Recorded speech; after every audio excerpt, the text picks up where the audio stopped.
തെരഞ്ഞെടുപ്പ് കാലത്ത് മുന്നണികളുടെ ശക്തിപ്രകടനം കൂടിയാണ് സ്ഥാനാർത്ഥികളുടെ സ്വീകരണ പരിപാടികൾ. വാശിയേറിയ പോര് നടക്കുന്ന കോട്ടയത്ത് സ്ഥാനാർത്ഥികളുടെ സ്വീകരണങ്ങളിലെ ചില രസകരമായ കാഴ്ചകളിലേക്കാണ് ഇനി നമ്മൾ പോകുന്നത്.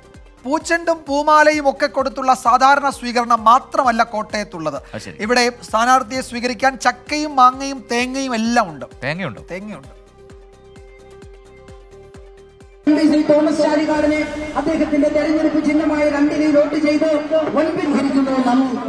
സ്വീകരണം എങ്ങനെ വെറൈറ്റി ആക്കാം എന്നുള്ളതിനെ കുറിച്ചുള്ള ചിന്തയിലാണ് പാർട്ടി പ്രവർത്തകർ.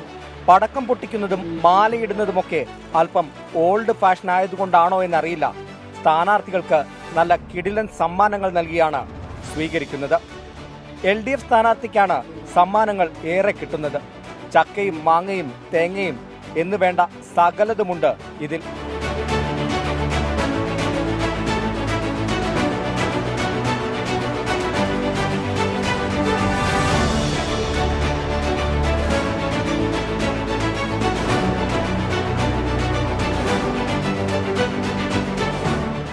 പഴങ്ങളും അല്ലെങ്കിൽ കാർഷിക വിഭവങ്ങൾ നൽകുക എന്ന് പറയുന്നത് സ്നേഹത്തിന്റെ പ്രകടനമാണ്.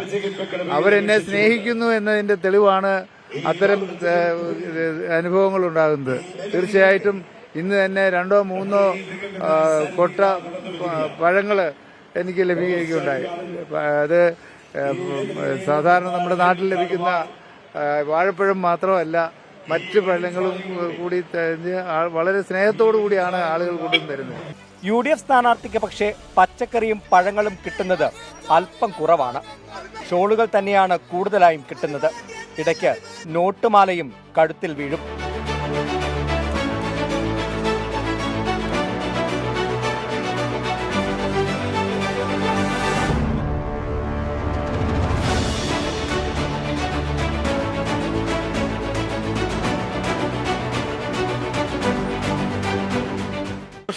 ഷോളുകളാണ്, പിന്നെ പൂക്കളും ഒക്കെ തരാറുണ്ട്. അങ്ങനെയൊക്കെയുള്ള സാധനങ്ങളാണ്. പഴമൊക്കെ തന്നിട്ടുണ്ട്, പഴം തരാറുണ്ട്. അങ്ങനെയൊക്കെയുള്ള ഭക്ഷണ സാധനങ്ങൾ, പഴം, മധുരം ഒക്കെ തരാറുണ്ട്. പക്ഷെ അധികവും നമ്മുടെ ഈ ഷോളുകളാണ് മെയിനായിട്ട് വരുന്നത്. ട്രേഡ് മാർക്കാണ് അത്, UDFന്റെ ട്രേഡ് മാർക്കാണ്. അതുകൊണ്ടായിരിക്കാം ഷോളുകളാണ്. NDA സ്ഥാനാർത്ഥിയുടെ പ്രചാരണത്തിൽ ഷോളുകളും പൂക്കളുമാണ് താരം. വിവിധ നിറത്തിലുള്ള പൂക്കളും പാർട്ടി ഷോളുകളും നൽകിയാണ് പ്രവർത്തകർ സ്ഥാനാർത്ഥിയെ സ്വീകരിക്കുന്നത്.